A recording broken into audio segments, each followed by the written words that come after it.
नमस्कार, आप सभी का स्वागत है जीएस एकेडमी जोन के एनसीईआरटी के साइंस क्लास में, जहां पे हम लोग क्लास 10th का एनसीईआरटी का साइंस पढ़ रहे हैं। और आज हम लोग चैप्टर नंबर 4 यानी कार्बन एवं उसके यौगिक को पढ़ने वाले हैं।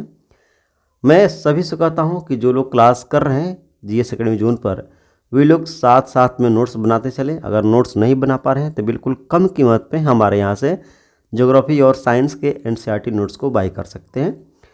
दूसरी बात कि वीडियो के डिस्क्रिप्शन में टेलीग्राम का लिंक दिया गया है, वहाँ से भी आप उस ग्रुप को ज्वाइन कर लीजिए। वहाँ भी आपके जो है बहुत सारे नोट्स आते रहते हैं। तो चलिए इस क्लास को शुरू करते हैं और कार्बन एवं उसके यौगिक चैप्टर को पढ़ने का प्रयास करते हैं।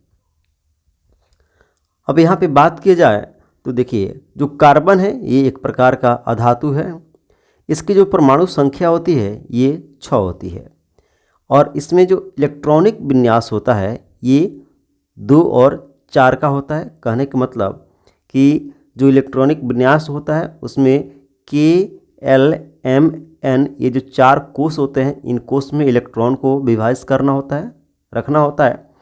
तो चूँकि इसका जो परमाणु क्रमांक है ये 6 है, तो इसके पास जो इलेक्ट्रॉन है ये 6 है। तो इस केस में ये पहले कोष में यानी कि कोष में 2 और L में ये 4 जो है इलेक्ट्रॉन रखेगा, इसलिए इसका जो इलेक्ट्रॉनिक विन्यास है ये 2 और 4 है। संयोजकता की बात करें तो ये 4 होगा। ऐसा इसलिए क्योंकि आप जानते हैं कि जो अंतिम जो कोष होता है उसमें या तो आप 2 रख सकते हैं या तो 8 रख सकते हैं इलेक्ट्रॉन। तो यहाँ पे चूँकि पहले कोष में तो 2 इलेक्ट्रॉन आ रहा है लेकिन अंतिम कोष में 4 हो रहा है, इसीलिए या तो ये 4 इलेक्ट्रॉन किसी को दे देगा या तो 4 इलेक्ट्रॉन किसी से लेगा। इसीलिए इसका जो 4 इलेक्ट्रॉन है इसे संयोजकता कहा गया, इस बात को ध्यान रखिएगा। अब देखिए, इसमें सहसंयोजकता पाई जाती है और इसका जो क्वथनांक और गलनांक है यह कम होता है। मतलब सहसंयोजकता का मतलब यह है कि यह इलेक्ट्रॉन को चाहे तो किसी को दे देगा 4 इलेक्ट्रॉन, या चाहे तो किसी 4 इलेक्ट्रॉन ले भी लेगा। इसी को सहसंयोजकता कहा गया है। और ध्यान रखिएगा कि इसका जो गलनांक है और क्वथनांक है ये दोनों काफ़ी कम होता है कार्बन की। अब देखिए, वैद्युत जो संयोजकता होती है तो वैद्युत संयोजकता में इलेक्ट्रॉन का त्याग अथवा ग्रहण होता है, इसी को वैद्युत संयोजकता कहा जाता है। सहसंयोजकता का जो बंध होता है इसमें इलेक्ट्रॉन की शेयरिंग होती है। जैसे देखिए, अब यहाँ पे कार्बन कार्बन है तो ये क्या हो रहा है, शेयरिंग हो रहा है, ठीक है। इसी को सहसंयोजकता बंध कहा जाता है। अब हम बात करते हैं भूप्रपटी में। तो देखिए, भूप्रपटी में कार्बन, जिसमें कार्बन के बहुत सारे रूप होते हैं, कार्बोनेट होता है, हाइड्रोकार्बोनेट, कोयला, पेट्रोलियम, ये कुछ कार्बन के रूप हैं जो भूप्रपटी में पाए जाते हैं। और बात करें तो 0.2% पाया जाता है। कहने का मतलब क्या है कि भूप्रपटी में जो कार्बन किसी भी रूप में हो, भूप्रपटी में जो कार्बन होता है वो विभिन्न रूप में होता है और इसकी जो मात्रा होती है ये 0.02% होती है, ठीक है, भूप्रपटी में। जबकि वायुमंडल में कार्बन की मात्रा 0.03% होती है। तो क्वेश्चन कभी भी बन सकता है कि निम्न में किस में कार्बन की मात्रा सबसे अधिक पाई जाती है। ऑप्शन दे देगा भूप्रपटी, वायुमंडल, ठीक है, इस तरह से ऑप्शन बना के दे देगा। तो इसको ध्यान रखिएगा कि भूप्रपटी में कार्बन की मात्रा 0.02% होती है, जबकि वहीं वायुमंडल में 0.03% कार्बन की मात्रा पाई जाती है। अब देखिए, हम बात करते हैं यहाँ पे हाइड्रोकार्बन के बारे में। तो हाइड्रोकार्बन में दरअसल हाइड्रोजन और कार्बन होता है, ठीक है। तो ये जो हाइड्रोकार्बन है इसको बर्ज़ेलियस के अनुसार जो है हाइड्रोकार्बन के प्राकृतिक द्वारा ही बनाया जा सकता है। मतलब कि जो ये बर्ज़ेलियस हैं इनके द्वारा कहा गया था कि हाइड्रोकार्बन को सिर्फ प्रकृति के द्वारा ही बनाया जा सकता, जो मानव नहीं बना सकता। और यह जो बात इन्होंने कही बाद में गलत साबित हो गया, क्योंकि ओहलर ने सबसे पहले यूरिया को बनाया जो एक प्रकार का हाइड्रोकार्बन था। इस बात को ध्यान रखिएगा। इसीलिए बर्ज़ेलियस का जो कथन था वो गलत हो गया। अब हम बात करते हैं कार्बन के बारे में। तो देखिए, कार्बन के बारे में बात करते हैं तो यहाँ पे देखिए, कार्बन में सबसे पहले अपरूपता पाया जाता है। अपरूपता, ये अपरूपता क्या होता है, मतलब कि कार्बन के अलग अलग रूप होते हैं, ठीक है। जैसे कि आप हीरा देखें कार्बन से ही बनता है, ग्रेफाइट कार्बन से ही बनता है, क्लोरीन कार्बन से बनता है, कोयला ये कार्बन ही है, ठीक ना। तो इस तरह से जो कार्बन है उसका अलग अलग रूप होता है, इसीलिए इसको अपरूपता कहा जाता है। कार्बन में कार्बन जो है इसमें समवायता भी पाया जाता है, मतलब कि इसके अलग अलग क्या है, ये जैसे ब्यूटेन, आइसोब्यूटेन, ये अलग अलग जिसमें सूत्र क्या हो, समान हो और संरचना में अंतर हो। तो इस तरह से कुछ समवायता भी देखने को मिलती है इसमें, ठीक है। फिर श्रृंखला की बात करें तो कार्बन में श्रृंखला भी देखने को मिलता है। अन्य तत्व तथा कार्बन से अधिक श्रृंखला बनाने का गुण होता है, मतलब कि जो कार्बन होते हैं यह किसी अन्य तत्व के साथ जो है श्रृंखला बनाने का गुण होता है इसमें, ठीक है। इस बात को भी ध्यान रखना है। अब देखिए हाइड्रोकार्बन जो है, ठीक है, तो यहाँ पे हम लोग जो पढ़ते हैं एल्केन एल्काइन इस तरह से, तो यहाँ पे माफ़ी चाहूँगा। तो यहाँ पे देखिए जो हाइड्रोकार्बन है इसको समझना काफ़ी ज़रूरी है, ठीक है। तो अब यहाँ पे समझिए कि हाइड्रोकार्बन जो है इसमें संतृप्त, ठीक है, और असंतृप्त दो भाग होते हैं, ठीक है। अब देखिए यहाँ पे जो संतृप्त होता है तो संतृप्त में क्या होता है, कार्बन का सिंगल बॉन्ड बनता है और असंतृप्त में कार्बन के डबल और ट्रिपल बॉन्ड बनते हैं, ठीक है। अब देखिए ये जो है यहाँ पे जो संतृप्त होता है जिसमें कार्बन के सिंगल बॉन्ड बनते हैं इसको एल्केन कहा जाता है। क्या कहा जाता है, एल्केन कहा जाता है। और एल्केन प्राप्त करने के लिए फार्मूले में दो जोड़ना होता है। जैसे फार्मूला क्या है, फार्मूला है यहाँ पे देखिए CnH2n+2। तो जो फार्मूला है देखिए अभी यहाँ पे जो n है CnH2n+2, तो ये जो है यहाँ पे क्या हो रहा है, यहाँ पे दो जो है जोड़ा जा रहा है, दो क्या किया जा रहा है, जोड़ा जा रहा है। तो कहा जा रहा है कि कार्बन के दोगुने से दो ज़्यादा हो, मतलब कि ये जो Cn जो है, अब यहाँ पे देखिए ये जो फार्मूला में ये जो Cn दिया गया है, तो जो Cn है तो Cn का दुगुना 2n, Cn का दुगुना 2n। तो यहाँ पे कहा जा रहा है कार्बन के दुगुने से यानी n के दुगुने 2n, और इस दुगुने में क्या किया जा रहा है, दो को जोड़ा जा रहा है, ठीक है। तब क्या होता है, ये फार्मूला बनता है और इसी को एल्केन कहते हैं, ठीक है। यानी कार्बन के दुगुने में दो जोड़ेंगे तो हमें एल्केन प्राप्त होगा, ठीक है। अब देखिए एल्कीन कहा जा रहा है कि यहाँ पे कार्बन कार्बन का डबल बॉन्ड बनता है एल्कीन में, और यहाँ पे कहा जा रहा है यहाँ पे दो को हटा देना है, मतलब कि कार्बन का जो फार्मूला है Cn और H2n, तो यहाँ पे CnH2n मतलब कहने का मतलब है कि जो कार्बन का जो है दुगुना क्या करना है, कर देना है, लेकिन दो हटा देना है। जैसे कि हमने यहाँ पे दो जोड़ा था लेकिन यहाँ पे दो को क्या किया गया, हटा दिया गया है, वो ख़त्म है, सिर्फ n का 2n हो गया है, दुगुना हो गया है, ठीक है। और इसी को एल्कीन कहा जाता है, ठीक है। अब देखिए एल्काइन की बात की जाए तो यहाँ पे कार्बन का ट्रिपल बॉन्ड बनता है, ठीक है, और यहाँ पे दो को घटाया जाता है। क्या किया जाता है, घटाया जाता है। जैसे कि देखिए यहाँ पे Cn का 2n हो गया है, मतलब कि कार्बन का दुगुना 2n, n का दुगुना 2n, और फिर यहाँ पे -2 किया गया है। इसीलिए कहा गया कि यहाँ पे दो को घटाया गया है, यहाँ पे दो को हटा दिया गया है, और यहाँ पे दो को जोड़ा गया है, ठीक है। तो जहाँ पे दो को जोड़ा जाए एल्केन, दो को हटा दिया गया है एल्कीन, और दो को घटा दिया गया तब एल्काइन, ठीक है। अब जैसे कि हम यहाँ पे बात करते हैं, देखिए C2H6 यानी C का दुगुना यानी 2 का दुगुना 4, और इसमें दो जोड़ दिया गया तो 6 हो गया है, ठीक ना। इसलिए C2H6 इसको एल्कीन कहा गया है, ठीक है। तो उसी तरह से C2H4 यानी इसमें CnH2n होता है, तो यहाँ पे C का दुगुना यानी n का दुगुना 2n यानी 2 दूनी 4, तो इसको एल्कीन कहा गया है। तो इसी तरह से इसको एल्काइन कहा गया है। यानी इसमें होता क्या है कि जो कार्बन का दुगुना होता है उसमें से दो माइनस कर देना होता है, तो 3 का दुगुना 6 और दो माइनस कर दिए तो 4, तो 4 प्राप्त हो गया, तो इसे एल्काइन कहा जाता है, ठीक है।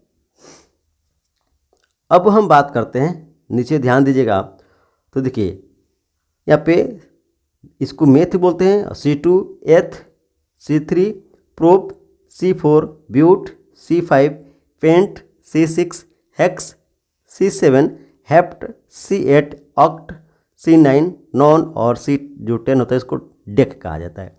तो ये कुछ नियम है, इसे याद कर लीजिएगा, क्योंकि इस तरह से जब आपको बॉन्ड बनाना पड़ेगा तो आपको ज़रूरत पड़ेगी। ठीक है, अब हम बात करते हैं एथेनॉल के बारे में। तो देखिए, जो एथेनॉल होता है ये कमरे के ताप पर द्रव अवस्था में पाया जाता है। काफ़ी महत्वपूर्ण लाइन है कि एथेनॉल कमरे के दाब पर जो है द्रव अवस्था में पाया जाता है। और जो एथेनॉल होता है इसी को हम लोग क्या एल्कोहल बोलते हैं, शराब बोलते हैं। ठीक है, इसका उपयोग टिंचर आयोडीन में किया जाता है। बहुत सारे जो हेमोपैथी जो दवाइयाँ होती हैं टिंचर आयोडीन उसमें भी प्रयोग होता है। ठीक है, टिंचर मेडिसिन में, और टिंचर आयोडीन में भी प्रयोग होता है। कफ सिरप में भी इसका प्रयोग होता है, टॉनिक में भी प्रयोग होता है, और एक इसका औषधि भी तैयार किया जाता है एथेनॉल का। ठीक है, अब एथेनॉइक अम्ल जो है इसके ऊपर बात करते हैं। देखिए, एथेनॉइक अम्ल एसिटिक अम्ल कहलाता है। क्या कहलाता है? तो ये एसिटिक अम्ल कहलाता है, और एसिटिक अम्ल के 3 से 4% विलयन सिरका कहलाता है। इस बात को ध्यान रखिएगा। शुद्ध एथेनॉइक अम्ल की गलनांक 290 केल्विन होती है। इस बात को भी ध्यान रखिएगा कि जो शुद्ध जो एथेनॉइक अम्ल होगा इसकी गलनांक 290 केल्विन होता है। इसे ग्लेशियल एसिटिक अम्ल कहते हैं। शीत दिन में ये जम जाता है, मतलब कि जो ठंडे मौसम होते हैं उस समय जो एथेनॉइक अम्ल होता है वह जम जाता है। ठीक है, चलिए ये चैप्टर कंप्लीट हुआ। अब हम बात करते हैं, काफ़ी अच्छा और काफ़ी लंबा जो चैप्टर है, यहाँ से क्वेश्चन आपके एग्जाम में बिल्कुल देखने को मिलते हैं, और ये चैप्टर है जैव प्रक्रम। ठीक है, जैव प्रक्रम दरअसल 2 तरह से होता है। एक होता है एनाबोलिज्म और दूसरा होता है कैटाबोलिज्म। और एनाबोलिज्म क्या होता है, इसे उपचयन कहते हैं, और उपचयन में जटिल अणुओं का निर्माण किया जाता है। जैसे प्रकाश संश्लेषण के द्वारा जो ग्लूकोज बनता है वह ग्लूकोज जटिल प्रक्रिया के द्वारा वह निर्माण होता है। ठीक है ना, क्योंकि वहाँ पे ग्लूकोज का फॉर्मेशन होता है। ठीक है, जबकि कैटाबोलिज्म में जिसे हम लोग अपचय कहते हैं, तो इसमें जटिल अणुओं का सरल अणुओं में तोड़ा जाता है। इस बात को ध्यान रखिएगा, दोनों अलग अलग प्रक्रिया है। एनाबोलिज्म में जिसे उपचयन कहते हैं, यहाँ पे जटिल अणुओं का निर्माण होता है, जैसे कि ग्लूकोज का निर्माण हुआ। ठीक है, प्रकाश संश्लेषण के द्वारा। जबकि कैटाबोलिज्म में जो है इसे अपचय प्रक्रिया कहते हैं, और यहाँ पे जो जटिल अणु होते हैं उनका विखंडन होता है, जैसे कि ग्लूकोज को तोड़ा जाता है। ठीक है, हम बात करते हैं सांस लेना, पाचन हमारे जो शरीर में जो होता है, ये सभी क्या है कैटाबोलिज्म जो है प्रक्रिया है। इस बात को ध्यान रखिएगा। अब देखिए, पोषक पदार्थ में कुछ पोषक पदार्थ कार्बनिक होते हैं, कुछ अकार्बनिक होते हैं। सबसे पहले बात करते हैं कार्बनिक पोषक पदार्थ के बारे में। तो इसमें कार्बोहाइड्रेट आते हैं, प्रोटीन आता है, फैट और विटामिन आते हैं। ये कार्बनिक जो है पोषक पदार्थ होते हैं। जबकि अकार्बनिक पोषक पदार्थ में वाटर और मिनरल्स पाए जाते हैं। इस बात को आप ध्यान रखिएगा। अब हम बात करते हैं प्रकाश संश्लेषण के बारे में। तो देखिए, प्रकाश संश्लेषण में क्लोरोफिल तथा प्रकाश जो है क्लोरोफिल द्वारा प्रकाश ऊर्जा को अवशोषित करना, यानी पौधे के जो पत्तियों में क्लोरोप्लास्ट होता है, उसी क्लोरोप्लास्ट में क्लोरोफिल पाया जाता है, और ये क्लोरोफिल क्या करता है, तो इसी के द्वारा प्रकाश ऊर्जा को अवशोषित कर लिया जाता है। सूर्य से जो प्रकाश आता है उसे क्लोरोफिल के द्वारा अवशोषित कर लिया जाता है, और प्रकाश ऊर्जा को रासायनिक ऊर्जा में रूपांतरित करना तथा जल अणुओं का हाइड्रोजन तथा ऑक्सीजन में विघटन, ये प्रकाश संश्लेषण की प्रक्रिया है। और कार्बन डाइऑक्साइड का हाइड्रोकार्बन में अपचयन होता है। इस बात को ध्यान रखना, ठीक ना। अब यहाँ पे देखिए, कार्बन डाइऑक्साइड का उपयोग करके कार्बोहाइड्रेट बनता है। ठीक है, और कार्बोहाइड्रेट ही एक प्रकार का यहाँ पे ग्लूकोज है। ठीक है, अब यहाँ पे देखिए, यहाँ पे क्या क्या काम आता है। तो सूर्य का प्रकाश होना चाहिए, प्रकाश संश्लेषण में सूर्य का प्रकाश होना चाहिए, जल होना चाहिए, और क्लोरोफिल तो रहता ही है। तो इन सभी चीज़ों की उपस्थिति में प्रकाश संश्लेषण की घटना घटित होती है। स्टोमाटा में वाष्पोत्सर्जन तथा कार्बन डाइऑक्साइड को प्रकाश क्रमशः बाहर तथा अंदर करना होता है। अब देखिए, स्टोमाटा जो है पत्तियों में एक रंध्र होता है जिसे स्टोमाटा कहते हैं। तो पत्तियों में जो रंध्र होता है बहुत सारे, 3 रंध्रों में यानी इस स्टोमाटा में क्या होता है, वाष्पोत्सर्जन की क्रिया होती है और वाष्पोत्सर्जन तथा कार्बन डाइऑक्साइड को क्रमशः बाहर तथा अंदर करना होता है। यानी स्टोमाटा ही क्या करता है कि पत्तियों में जो जल इकट्ठित होता है उसे स्टोमाटा वाष्पोत्सर्जन द्वारा वायुमंडल में छोड़ देता है। ठीक है, और वायुमंडल से स्टोमाटा कार्बन डाइऑक्साइड को क्या करता है, अंदर कर लेता है, पत्ती में इकट्ठा कर लेता है। पौधे भी नाइट्रोजन, फास्फोरस, लोहा तथा मैग्नीशियम लेते हैं। यानी हमारी तरह पौधे भी क्या करते हैं, नाइट्रोजन, फास्फोरस, लोहा तथा मैग्नीशियम लेते हैं। एंजाइम की बात करते हैं तो प्रोटीन के बने होते हैं। जितने भी एंजाइम होते हैं वे सभी एंजाइम प्रोटीन के बने होते हैं। पाचन का कार्य जैव उत्प्रेरक है। और यहाँ पे क्या होता है, एंजाइम जो है पाचन का कार्य करते हैं एंजाइम, और ये जैव उत्प्रेरक भी होते हैं। इस बात को ध्यान रखना है। ठीक है, यानी हमने क्या सीखा, हमने क्या जाना, हमने जाना कि जो एंजाइम होते हैं प्रोटीन के बने होते हैं और यही एंजाइम पाचन का कार्य करते हैं और जैव उत्प्रेरक होते हैं। अब हम बात करते हैं मनुष्य में पोषण के बारे में। तो देखिए, मनुष्य में जो पोषण है यह पोषण कई चरणों में जाके पूरा होता है। ठीक है, तो ये जो पोषण की जो प्रक्रिया है कई चरणों में पूरा होता है। तो सबसे पहले हम बात करते हैं कि हम जो भोजन लेते हैं उसकी क्या जो है प्रक्रिया है, क्या उसके जो है एक श्रृंखला है, उसे देखते हैं। तो देखिए, ये है हमारे मुख्य गुहिका। मुख्य गुहिका से हम लोग जब भोजन लेते हैं तो भोजन हमारे मुख्य गुहिका में जाता है। तो इसी मुख्य गुहिका में लार ग्रंथि पाई जाती है जहाँ से इमाइलेज या टायलिन का स्राव होता है और ये हमारे भोजन में मिल जाता है।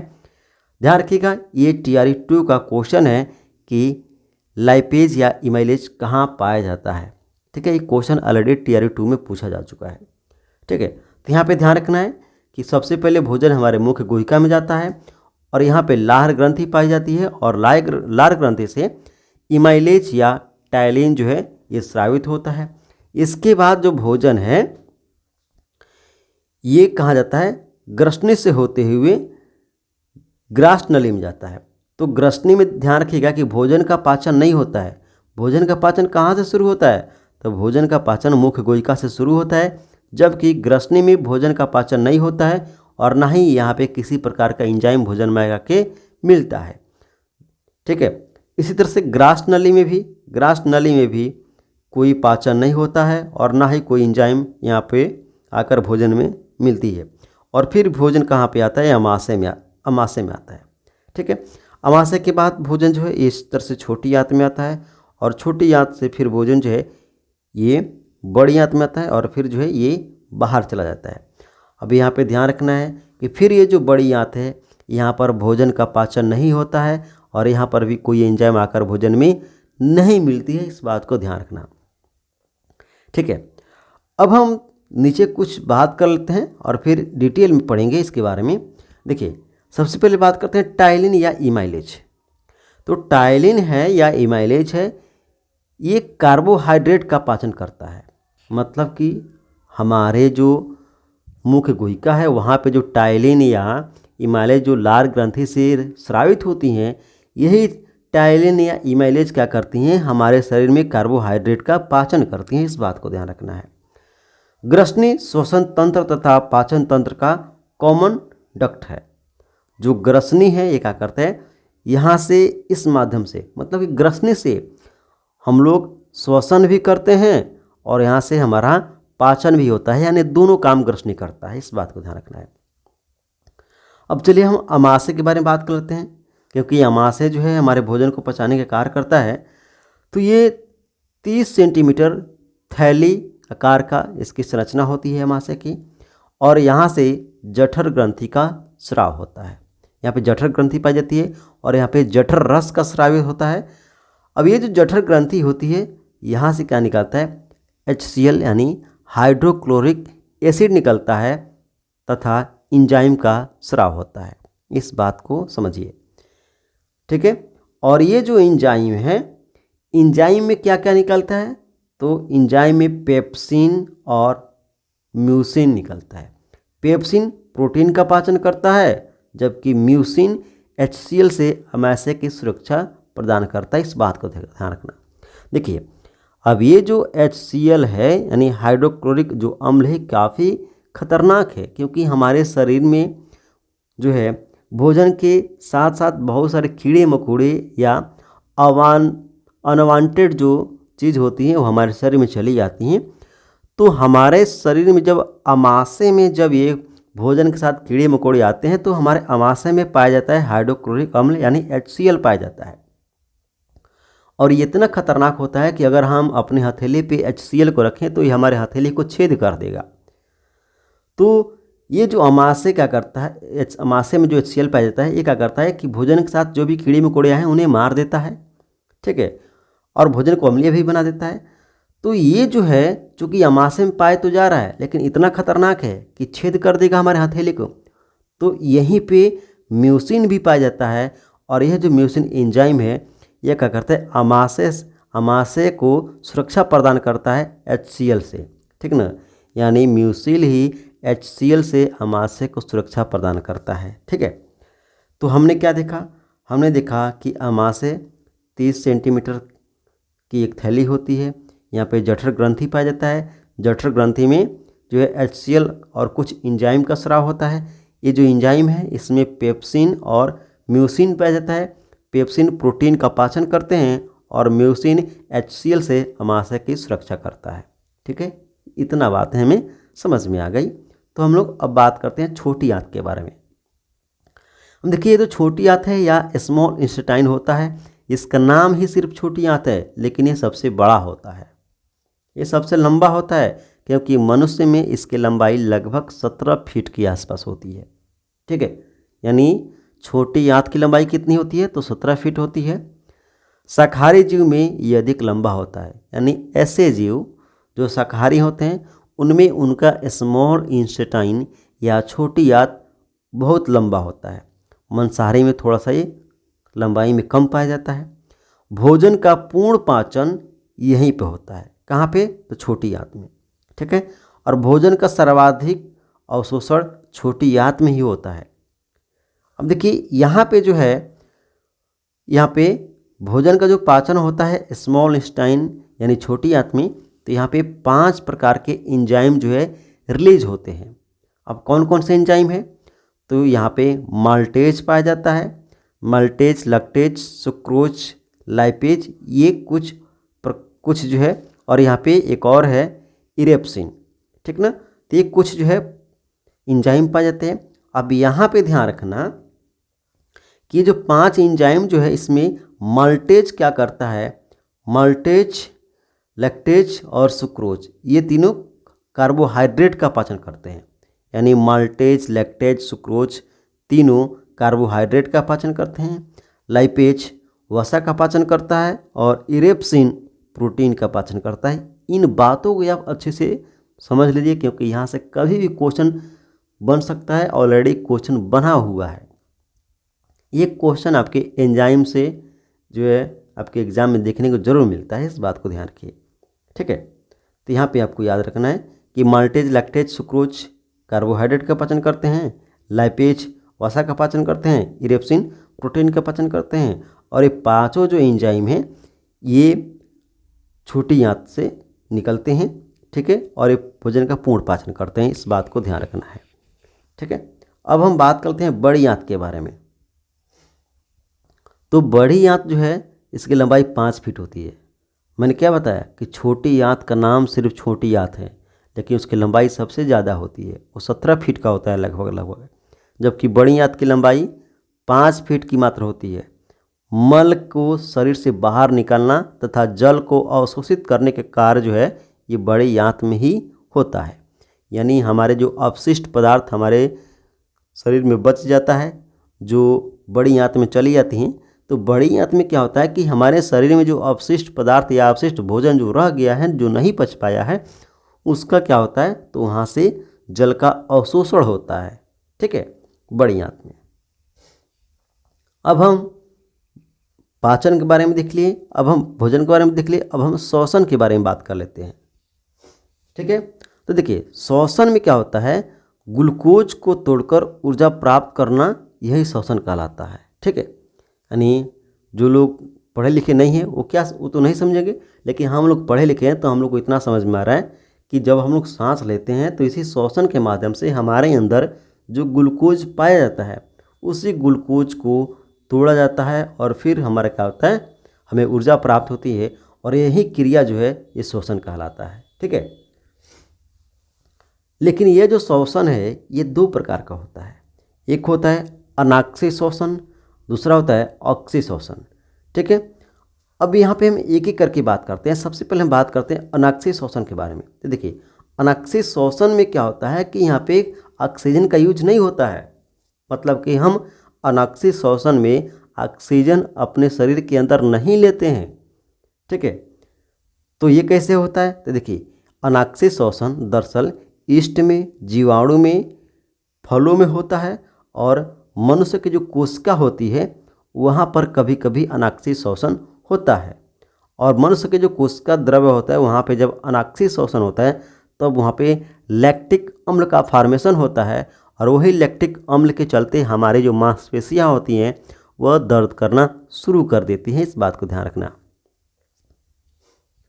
जैसे कि अगर आप दौड़ना शुरू करते हैं, तो जब दौड़ना शुरू करते हैं तो दौड़ते दौड़ते जाते हैं, तो जितना आपको ऊर्जा चाहिए उस कोशिका को काम करने के लिए, उतना ऊर्जा उस कोशिका को नहीं मिल पाता है, उतना ऑक्सीजन उस कोशिका को नहीं मिलता है। तो जब उतना ऑक्सीजन उस कोशिका को नहीं मिलता है तो ऑक्सीजन की कमी के अभाव में भी वह कोशिका श्वसन तो करती है, लेकिन वह चूँकि ऑक्सीजन वहाँ पर नहीं पहुँच पा रहा है उतनी मात्रा में, तो श्वसन कर रही है, और वह श्वसन अनाक्षी श्वसन होता है, और इसके चलते वहाँ पे लैक्टिक अम्ल का फॉर्मेशन होता है, और तब हमारी जो है मांसपेशियाँ क्या होती है, दौड़ने के बाद कुछ समय के बाद दर्द करना शुरू करती है। तब कहते हैं बाप रे बहुत ज़्यादा जो है पैर दर्द कर रहा है। ठीक है, अब यहाँ पे देखिए जो ईस्ट होता है, ईस्ट में किण्वन होता है, और इसी किण्वन के माध्यम से शराब बनता है। ठीक ना, इस बात को ध्यान रखना, दही और मुरब्बा का फॉर्मेशन होता है।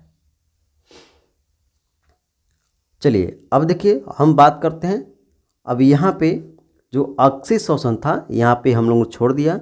देखिए अक्षी श्वसन में क्या होता है कि यहाँ पे जो ऑक्सीजन होता है वो हमारे शरीर के अंदर आता है, उसी को अक्षी श्वसन कहा जाता है, और ये जो ऑक्सीजन है ये माइटोकॉन्ड्रिया में जाता है। ठीक है, इस बात को ध्यान रखना है। चलिए अब हम बात करते हैं स्वर तंत्र के बारे में। यहाँ पे देखिए स्वर तंत्र होता क्या है कि इसमें आदम का सेव ही कहा जाता है, मतलब कि ये जो स्वर तंत्र होता है इसे आदम का सेव भी कहा जाता है। यहाँ से जो है आवाज़ उत्पन्न होती है, स्वर तंत्र से ही आवाज़ उत्पन्न होता है हमारे गले में। ठीक है, श्वास नली में क्या होता है, सबसे बड़ी नली होती है, श्वास नली सबसे बड़ी नली है। ठीक है, इसके ऊपर उपास्थि का वलय पाया जाता है जो चिपकने से बचाता है। देखिए हमारे ये जो गर्दन है, ठीक है, तो गर्दन को अगर आप अपने हाथ से दबाइएगा तो पता चलेगा कि यहाँ पे रिंग टाइप की संरचना पाई जा रही है।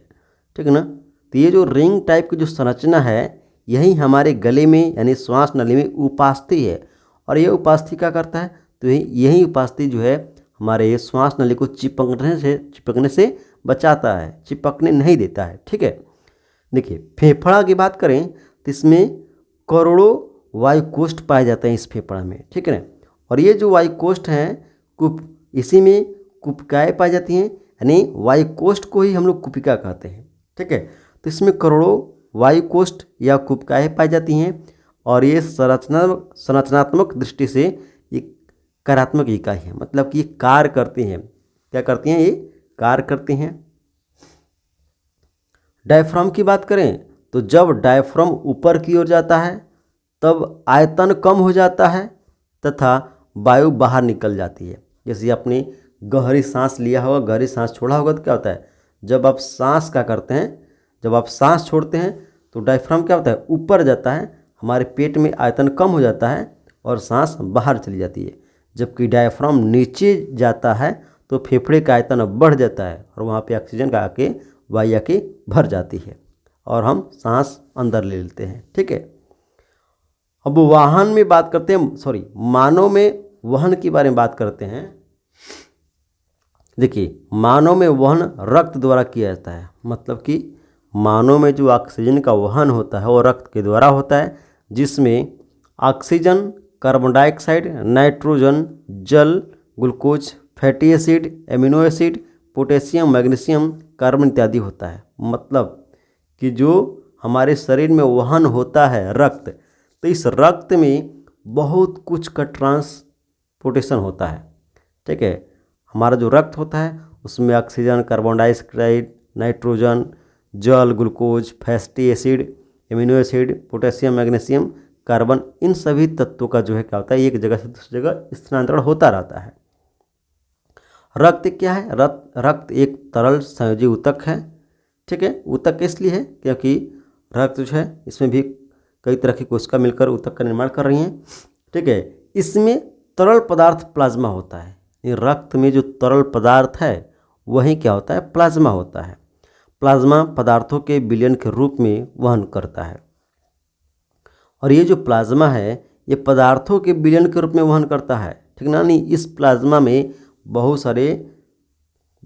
प्लाज्मा के विलयन में बहुत सारे पदार्थ पाए जाते हैं, जिसमें भोज पदार्थ, कार्बन डाइऑक्साइड, नाइट्रोजनी पदार्थ, जिसमें यूरिया, हार्मोन, खनिज तत्वों जैसे कैल्शियम, पोटेशियम, मैग्नीशियम की कुछ, इसके अलावा कुछ और भी चीज़ें, और भोज पदार्थ में glucose, fatty acid, amino acid ये पाए जाते हैं। कहने का मतलब यह है कि जो रक्त है एक प्रकार का सरल संयोजी ऊतक होता है। इसमें जो तरल पदार्थ होता है वो प्लाज्मा होता है।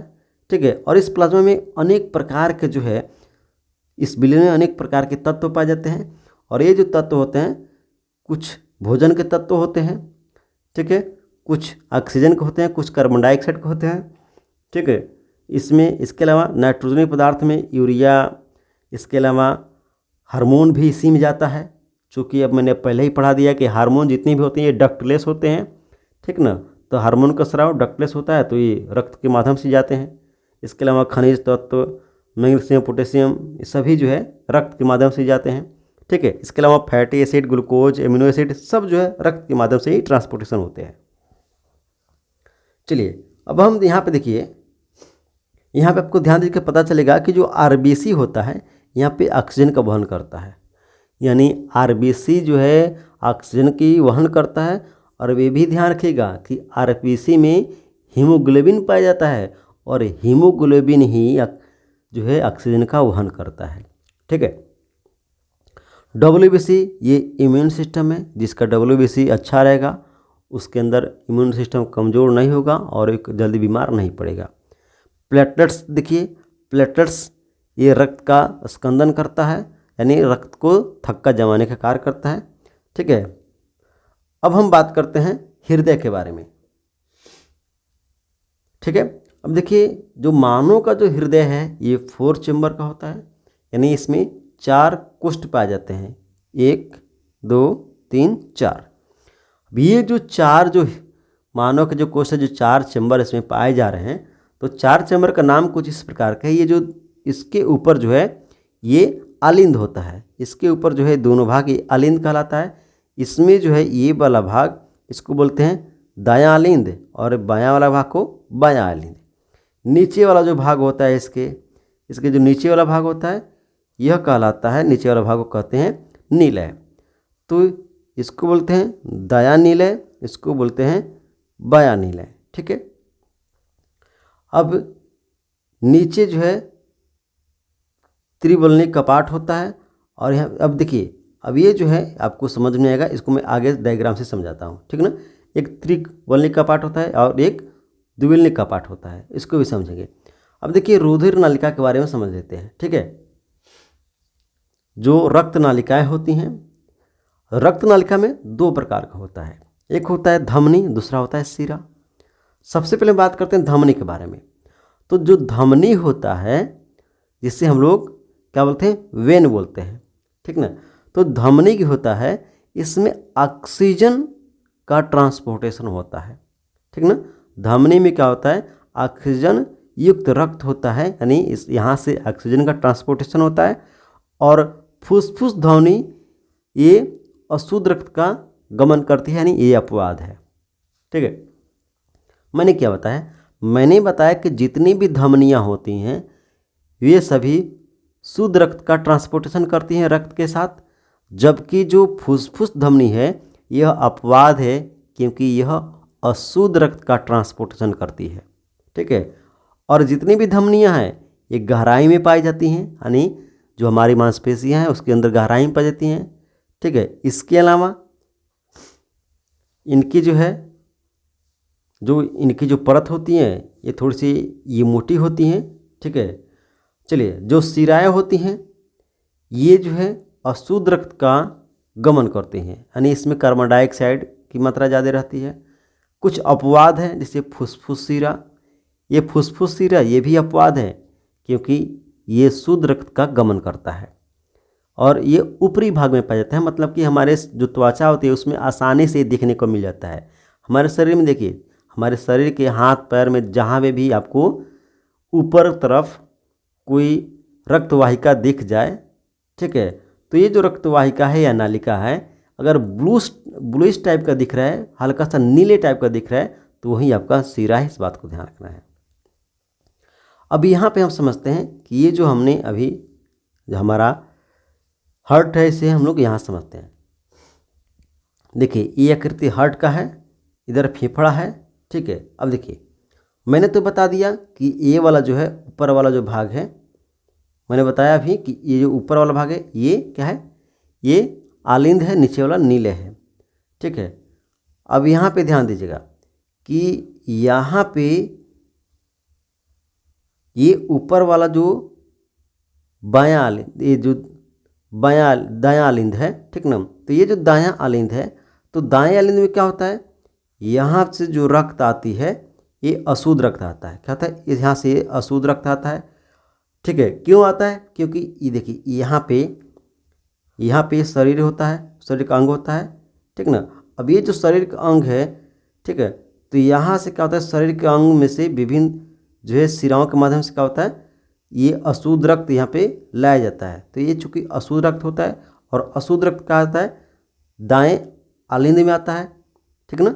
और दाएं आलिंद से फिर क्या होता है, यहाँ पे त्रिकपाट वलनी पाया जाता है, त्रिकपाट वलनी पाया जाता है। देखिए 1 2 3, तो यहाँ से त्रिकपाट वलनी के माध्यम से क्या होता है कि ये जो है अशुद्ध रक्त नीचे दायां नीले में आ जाता है, ठीक है। और फिर दायां नीले से जो रक्त है ये फिर यहाँ से इस तरह से होते हुए फेफड़ा में चला जाता है। चूँकि ये दोनों में अशुद्ध रक्त होता है, दायां नीले दायां आलिंद, ठीक ना, दोनों में अशुद्ध रक्त होता है। और फिर जब ये जो रक्त होता है, इस रक्त जब फेफड़े में जाता है तो फेफड़ा इसको शुद्ध करता है, ठीक ना। शुद्ध करने के बाद जब फेफड़े में शुद्ध हो गया, शुद्ध होने के बाद ये रक्त आ जाता है बाएं जो है आलिंद में, बाएं आलिंद में जब आया, ठीक ना, तो यहाँ पे क्या है, ये फुसफुस शिरा है, फुसफुस शिरा। मैंने अभी बताया कि अपवाद में फुसफुस शिरा अपवाद होता है, क्योंकि यहाँ पे शुद्ध रक्त का गमन होता है। तो ये जो शुद्ध रक्त कहाँ पे आ गया, बायां आलिंद में आ गया, और बायां आलिंद से त्रिकपाट वलने के माध्यम से ये आ गया कहाँ पे, तो ये आ गया आपके जो है बायां नीले में। और बायां नीले में से फिर क्या होता है, ये जो शुद्ध रक्त जो है ये जो है महाधमनी के माध्यम से शरीर के विभिन्न अंगों में पहुंच जाता है, ठीक है। तो ये जो है अभी हमने देखा, तो ये जो रक्तवाहिका इसी को कहा जाता है महाशिरा। क्या कहता है, महाशिरा, ठीक ना। और ये जो था ये वाला, इसी को फुसफुस धमनी कहा जाता है। फुसफुस धमनी जो अपवाद है ये अशुद्ध रक्त का गमन करती है, ठीक है। चलिए अब आते हैं हम नीचे। तो अब यहाँ पे आपको ध्यान देना है कि मनुष्य के रुधिर परिसंचरण तंत्र बंद तथा दोहरा होता है, यानी मनुष्य का जो रक्त परिसंचरण तंत्र होता है ये बंद होता है, ठीक है। और दोहरा होता है। हृदय में जो है SA नोड के माध्यम से ऊर्जा प्राप्त करके धड़कता है। यानी हृदय में ऐसे नोड होता है और ऐसे नोड से क्या होता है, हृदय को बराबर ऊर्जा मिलता रहता है और हृदय धड़कता रहता है। ठीक है। अब जो ब्लड प्रेशर होता है, इसमें देखिए ब्लड प्रेशर में दो होती है। एक होता है सिस्टोलिक जो 120 mmHg होता है, और एक होता है डिस्टोलिक ये जो 80 mmHg होता है। तो हमारा जो ब्लड प्रेशर है वह 120/80 होना चाहिए, ये नॉर्मल माना जाता है। जिसका 120 से ऊपर हो गया तो 120/80 से ऊपर हो गया उसको बोला जाता है कि हाई ब्लड प्रेशर है। जिसका 120/80 से कम हो गया उसको बोला जाता है कि लो ब्लड प्रेशर है। ठीक ना। और ये जो ब्लड प्रेशर जो है ये स्फेनोमैग्नोमीटर के द्वारा मापा जाता है, इस बात को ध्यान रखना। ठीक है। चलिए अब हम बात करते हैं लसिका के बारे में। तो लसिका जब रक्त में RBC निकाल दिया जाता है तो शेष जो भाग बच गया वही लसिका कहलाता है। ठीक है। सीरम की बात करते हैं तो जब रुधिर में से यानी रक्त में से क्लोटिंग प्रोटीन को निकाल दिया जाए तब सीरम बचता है, इस बात को ध्यान रखना है। अब मानव में हम उत्सर्जन तंत्र के बारे में बात कर लेते हैं। तो देखिए उत्सर्जन तंत्र में किडनी के द्वारा रक्त से यूरिया को अलग किया जाता है। यानी हमारी जो किडनी है वह रक्त से यूरिया को प्यूरिफाई कर देती है, अलग कर देती है। फेफड़ा द्वारा कार्बन डाइऑक्साइड बाहर निकाल दिया जाता है। यानी ये सभी क्या है, सभी उत्सर्जी अंग है। किसी न किसी चीज़ का उत्सर्जन किया जा रहा है इनके द्वारा। जैसे कि किडनी भी उत्सर्जी अंग है और ये रक्त से यूरिया को बाहर निकाल दिया। फेफड़ा भी उत्सर्जी अंग है क्योंकि ये हमारे फेफड़े से कार्बन डाइऑक्साइड को शरीर से बाहर निकाल दिया। त्वचा द्वारा श्वेत तथा ऑयल को बाहर निकाल दिया जाता है। त्वचा के द्वारा जो है पसीना और जो ऑयल होता है उसे शरीर से बाहर निकाल दिया जाता है। आंत द्वारा भोजन के मल को बाहर निकाल दिया जाता है। यकृत द्वारा अमोनिया को यूरिया में बदलना तथा बिलिरुबिन बिलिवर्डिन को बाहर निकाल दिया जाता है, इस बात को ध्यान रखना है। अब देखिए कुछ उत्सर्जन होते हैं, इस उत्सर्जन को समझना काफ़ी ज़रूरी है। जिसमें सबसे पहले हम बात करते हैं एमोनोटेलिक के बारे में। देखिए जो एमोनोटेलिक होता है इसमें अमोनिया का उत्सर्जन होता है और ये मछली में होता है। मछली अगर महकती है तो अमोनिया के कारण ही महकती है। ठीक है। जबकि बात करते हैं यूरोटेलिक के बारे में, तो यूरोटेलिक जो उत्सर्जन होता है यहाँ पे यूरिया का अम्ल का उत्सर्जन होता है। यूरिया अम्ल का उत्सर्जन होता है और ये पक्षी में होता है।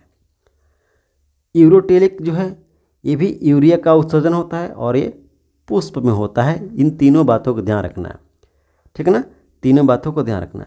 किडनी जो है, अब देखिए जो हमारा जो मूत्र स्राव होता है या जो हम लोग मूत्र करते हैं तो इसका सही रास्ता क्या है कि किडनी से ये मूत्रवाहिनी के माध्यम से मूत्राशय में आता है और फिर मूत्र मार्ग के द्वारा हम लोग मूत्र का विसर्जन कर देते हैं। तो इस जो श्रृंखला है, इस श्रृंखला को याद रखना है। कभी भी एग्जाम में पूछा जा सकता है कि सही श्रृंखला क्या है।